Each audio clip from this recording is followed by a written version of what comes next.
Ang bintana. Ang bintana. Lumipat si Lisa sa bahay ng kanyang lola sa probinsya matapos pumanaw ang kanyang mga magulang sa isang aksidente. Luma at tahimik ang bahay, isang antigong bahay na may kahoy na sahig, makapal na kurtina at mga antigong muebles. Pero sa kabila ng katahimikan, may kakaibang lamig na tila bumabalot sa bawat sulok nito.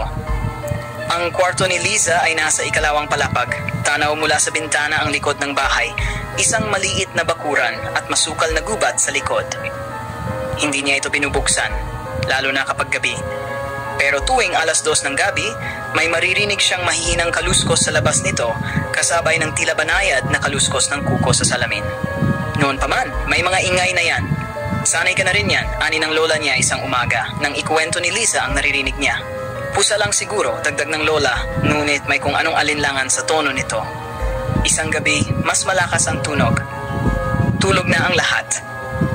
Naka-headset si Liza habang nanonood ng video sa kanyang cellphone nang biglang may malamig na hangin na dumaan sa kanyang batok. Napalingon siya, nakabukas ang bintana. Hindi niya maalala kung kailan niya ito binuksan. Lumapit siya para isara ito. Paglapit niya, may malamig na kamay na lumabas mula sa dilim at kumapit sa kanyang braso. Mabilis ang pangyayari, napasigaw siya. Napaatras. Ngunit sa pagtingin niya sa labas, walang tao, walang anino, wala ring pusa. Tanging dilim lang ang naroroon. Kinabukasan, muling tinanong ni Liza ang kanyang lola.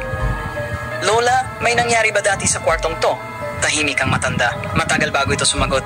Diyan natulog ang ate ko, ang tiyahin mo, si Aling Teresa. Matagal na siyang patay. Anong nangyari sa kanya? Tumalon siya. Mula sa bintana, nasa ilalim siya ng matinding depresyon noon. Hindi siya natagpuan agad. Ilang araw bago nahanap ang katawan niya sa likod bakuran sa may gubat. Simula noon, may kung anong bumabalik. Kinilabutan si Liza. Simula ng gabing iyon, lagi nang bukas ang bintana tuwing 12:00. Kahit i-lock niya, sinisigurado niyang sarado ito bago matulog. Pero paggising niya sa madaling araw, nakabukas na naman. May isang gabi, nagdesisyon siyang magbantay. Umupo siya sa kama. Hawak ang cellphone at tinutukan ng kamera ang bintana. Binuksan niya ang video recording at hinintay ang 2:00. Habang tumatama ang hating gabi, may sumulpot sa bintana. Isang babae. Maputla. Mahaba ang buhok. Walang mata. Basa ang suot, tila galing sa ulan. Hindi siya gumagalaw, nakatingin lang kay Liza.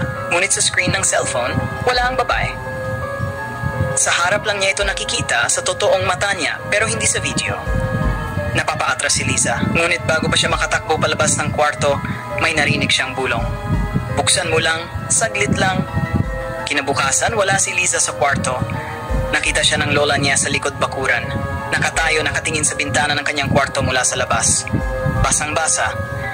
Nang tanungin kung bakit siya nandoon, tanging sagot niya ay, "Gusto ko lang namang sumama kay Tia Teresa.